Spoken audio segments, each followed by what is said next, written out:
ሴትየዋ ከስራ ወደ ቤት ስትመለስ ለ7 ዓመታት አብራው የኖረችው ልጅ የወንድ ጓደኛዋ በእውነቱ የአንድ በጣም ሀብታም ቤተሰብ ወራሽ መሆኑን በድንገት ተረዳች። ከዚህም በላይ የልጅነት ፍቅረኛው እንዲሁ ከጎኑ እንደነበረች አወቀች። ወንድ ጓደኛዋ እውነተኛ ፍቅር እንዳላት ወይም ገንዘቧን ብቻ እንደምትፈልግ ለመፈተን ሲል ለ7 ዓመታት በእሷ ላይ ገንዘብ ለማውጣት ሆን ብሎ ፍቃደኛ እንዳልሆነ ቀስ በቀስ ተረዳች። እሷ ግን ይህን ሁሉ ሳታውቅ በሙሉ ልቧ ታፈቅረው ነበረ። ወንድ ጓደኛዋ ንግድ ለመጀመር ሲወስን እሷን የ5 ዓመት ቁጠባዋን ሙሉ በሙሉ አውጥታ ንግዱን እንዲጀምር ረዳችው። ከዚያም የዕለት ተዕለት ኑሮውን በመንከባከብ ከጎኑ ቆመች። ነገር ግን እናቷ በድንገት በጠና ታመመች። ለእናቷ ቀዶ ጥገና $2000 ያስፈልጋት ነበረ። ሴትየዋም ከዘመዶቿና ከጓደኞቿ ሁሉ ገንዘብ ለመበደር ሞከረች። ነገር ግን የሚያስፈልጋትን $2000 ማሰባሰብ አልቻለች። በመጨረሻ ከወንድ ጓደኛዋ እርዳታ ለመጠየቅ ወደ ቤት ሄደች። እሱ ግን እሱን በገንዘብ ለማጭበርበር እየሞከረች እንደሆነ በማሰብ ገንዘብ ለመበደር ፈቃደኛ አልሆነም። እንኳን 1 ሳንቲም እንኳን አልሰጣትም። በዚህ ምክንያት ሴትየዋ ለእናቷ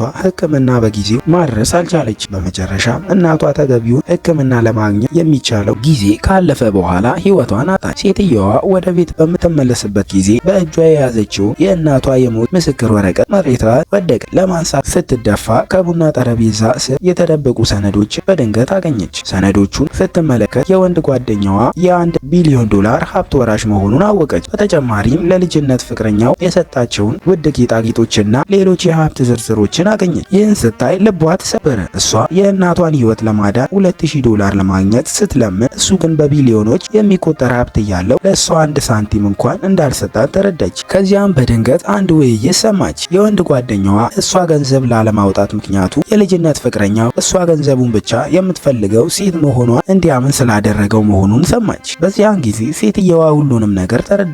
እናቷን አታለች። በተጨማሪም ለ7 ዓመታት የኖረችው ግንኙነት ምን ያህል እንደተበላሸ ተገነዘበ። ስለዚህ ይህን ግንኙነት በፍጹም ለማቆም ወሰነች። በዚያው ሰዓት የወንድ ጓደኛዋ ሰክሮ ወደ ቤት መጣ። ሶፋው ላይ ተቀምጣ ያያትና እሷ ፈጽሞ ልትተው እንደማትችል በመተማመን በንቀት ተናገረ። ከዚያም ለሱ የሃንግኦቨር ሾርባ እንድታዘጋጅለት አዘዛት። ሴትየዋ ግን በቀጥታ እምቢ አለችው። ይልቁንም የልጅነት ፍቅረኛውን ሾርባውን እንድታዘጋጅለት ነገረችው። እሱ ግን የልጅነት ፍቅረኛው ምንም ሳትሆን የጎረቤቱ ታናሽ እህት ብቻ እንደሆነች ነገራት። ሴትየዋ ይህን ስትሰማ አስቂኝ ሆኖ አገኘችው። ምክንያቱም የጎረቤት ታናሽ እህት በእውነት $1 ሚሊዮን የሚገመት ያላት ሴት ነበረች። እሷ ግን ለ7 ዓመታት ከዚህ ሰው ጋር በፍቅር ኖራ ምንም ነገር አልጠቀመችም። በዚያ ጊዜ ወንድ ጓደኛዋ $1 ብቻ ወደ እሷ ላከና ራሷን እያዋረደች እንደሆነ በመሳለቅ አሾፈባት። ሴትየዋም በዚህ ግንኙነት ምንም የቀረላት ነገር እንደሌለ ተረድታ ሻንጧን ሰብስባ ለመሄድ ተዘጋጀች። በዚያው ቅስፈት የልጅነት ፍቅረኛው በድንገት ታየች። ቁልፎቿን እንደረሳች እና እዚያው ለመቆየት እንደፈለገች ሆን ብላ ተናገረች። እንዲሁም ቤቱ በእውነት የወንድ ጓደኛዋ እንደሆነ ፍንጭ ሰጠች። ይህ ሁሉ ሴትየዋን የበለጠ አሳዝና። የወንድ ጓደኛዋ ግን እንኳን እሷ